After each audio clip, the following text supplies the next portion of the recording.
Congratulations. Oh, thank you. So you were able to see the film? Of course, I would not be here. I have to come with the, the sauce and the goods. So I'm really pleased to have seen it. Congratulations. It was so fresh and so beautifully crafted. And thank you. I was like, it's a real testament to the creativity and the collaboration that's happening. That's very true. It's all about collaboration. You're right. Congratulations. Thank you. I wanted to ask, like, as an artist myself, like a songwriter, and I know how it feels to put your work out there into the world. So how has this process been for you, with releasing this film? And well, I have to say, right now, completely joyous, because it's been 4.5 years working on this movie. That's a long time. That's how long it takes, guys. That's how long it takes. A movie like this, which is so complicated technically, that it just took that kind of time to create. But so it feels like it's time for people to see it. I mean, we were working on it up till just 4 weeks ago, Really, serious? Yeah. Oh, I love that. Especially because, when you see the film, I mean, hopefully no one sees how technically complicated it is. You just buy it and believe it and you're in the world. It's definitely that. That's the goal, But you realize that every strand of hair is added, and Ariel's hair, Ursula's hair, Triton's beard, because we're underwater, we had to, because we realized early on, because you're playing scenes, singing, all that kind of thing, we couldn't be really underwater, obviously. Yes. So it had all had to be created. So the water, the backgrounds, the fish, the vegetation, the costumes, the tail, like everything had to be created, even though we were, filming it all very real with real actors. There was so much that needed to be built around them. Yeah, it's so beautiful, down to the costumes. The compositions are so well fitting, like in the new music that's been added to it. I'm so glad. It's a true, cinematic masterpiece. Oh, so wow, my congratulations. goodness, thank you. It really is. Well, we could really just stop right there. That's that's perfect. That's all I need to hear. Thank you. That's very generous. You're most welcome. It's all good. I was going to ask you, how has it been evolving this production? I'd say this cinematic, amazingness. How has it been compared to the animation film to now the live action? How has that process been and changed? How has it evolved? Well, what I realized early on, it's a very different genre. So you have an opportunity to do something that you couldn't do in an animated film. Okay. And that is, you can bring it to life in a deeper way, a more emotional way, a fuller way. We were able to take the bones of what's beloved and what people love, but also bring it to another level and expand upon it. I mean, just as an example, the character of Eric, he now is a fully realized character. I really wanted, it was so important for Ariel to sort of find someone that's a kindred spirit that she's connected to in a deeper way than just sort of like, isn't he an attractive guy? I mean, that's not what this is. This is a different thing. She feels like she's found someone that's like her. They share these similarities about life and about, how they see the world.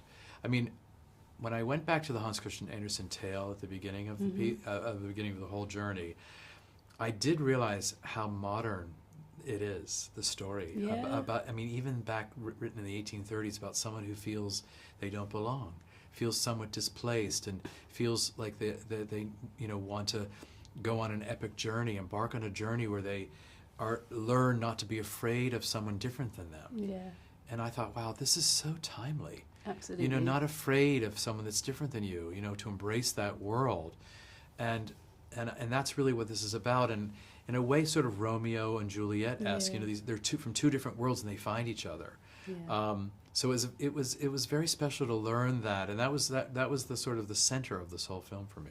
I love that, the subject of longing, and also wanting a new experience, something new. Yes. And another topic I got from watching is the father and daughter relationship as well, which I loved, and because I love my dad, and that the subject of letting go. And so that's amazing. Because parents sometimes don't realize that their child has a different trajectory than what they have planned for them. Every parent, I think, has a plan, so they see their children's life in a certain way, and sometimes they surprise you and say, no, I have a different course I want to take. And you have to learn. You're right. It's a very emotional story about learning to let go. And a lot of parents feel this way, the way Triton does. They're holding on to protect them, Yeah. so that they don't get hurt. You know, It's that balance, isn't it? it is a Finding balance. You have to kind of in our story, you know, he's holding on too tight, and he finally learns to let go. It's beautiful. I love that.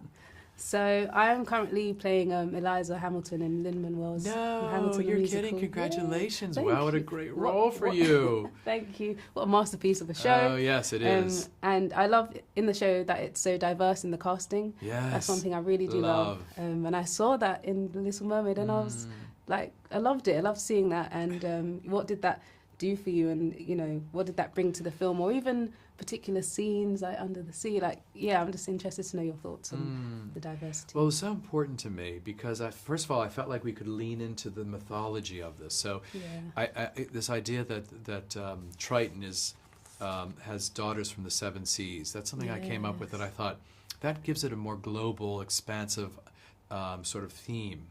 Yeah. And so that right away, you're bringing together that world, and you know. This really is about mer people and humans, and so it's not about anything more than that, you know. And I felt like it was exciting to pull together. I mean, listen, I'm from the theater like you. You know, this is an opportunity where this film can embrace so many different cultures and so many different kinds of people, and it's natural. It doesn't feel sort of like applied. It feels authentic. It is, yeah. Thank you, and for your team. Thank you for that. So there's been like a bit of speculation about The Princess and the Frog. Yes. I don't know if you've heard, like, people are like, oh, there should be a live action film coming or an adaptation. I'm like, put me forward. Tiana, sorry. Yes. And I was going to ask, like, you know, I have a few questions that I'd love to know, but I would say, like, if you were handed the script, what would your process be? Or even, what would you even recommend if I was to even step in a room and be like, let me try? Yes. What would you even look for? Whichever one of those questions you don't want to ask, but answer. Well, the first thing I would do is I would go, you realize you can never do a frame-by-frame remake of anything because it's a different genre. That's true, yeah. You know, so you realize you can't, so you really have to reimagine it. I mean, it was very helpful for me to go right back to the Hans Christian Andersen tale, and that's what I would suggest to anybody who's doing something like The Princess and the Frog. Where does that come from? What's the original tale? What's the bones of it? Where, what's it trying to say? You have to start with that. Otherwise, it's sort of just, what is it, So that's what I was able to do here with this film. Oh, that's good. Really find what the meaning of the film was from the very beginning, and why it's a timeless piece, and why people connect to it. So that's the number one thing. And if you can't find a way in that way, then you don't do it. I mean, otherwise you go, well, why are you doing it? Yeah. But if you can, then it's really special. And I think, a lot of people are sort of like, well, it's a Disney remake, they're just doing it to make money. It's sort of like, well, I never thought of it like, I've never done a remake. So when it was given to me, I just thought, let's find a way to reimagine this and give it a bigger scope to it and a deeper scope. I see that in The Little Mermaid. Yes. And I hope to see more and more of your work as well. Aren't you lovely? Thank you. Absolutely. Congratulations on your work. That's great. I'm just, I don't know, I'm just like living Isn't that fantastic? through my purpose, I would say. I love it. Yeah. Well, you're in such a big hit show too. It's really exciting. Come and see us. Come. I haven't. I'd love to. Let me think. I've probably seen it 2 or 3 times. Lynn's obviously a close friend. Yes, and my love. And also, I was just to wrap it up. Sure. I'd love to ask you what your top 3 Disney stories would be if you were on a desert island. What would your top 3 Disney that's stories so be? good. I love that. Well, the original Mary Poppins was my first film, so I think that would have. I mean, I can't. Nice. I have to exclude my own films from this. So no, you don't have to. Oh, really? Yeah, you can. Well, that's not. I mean, those are my babies, so of course I'd pick those. But I think.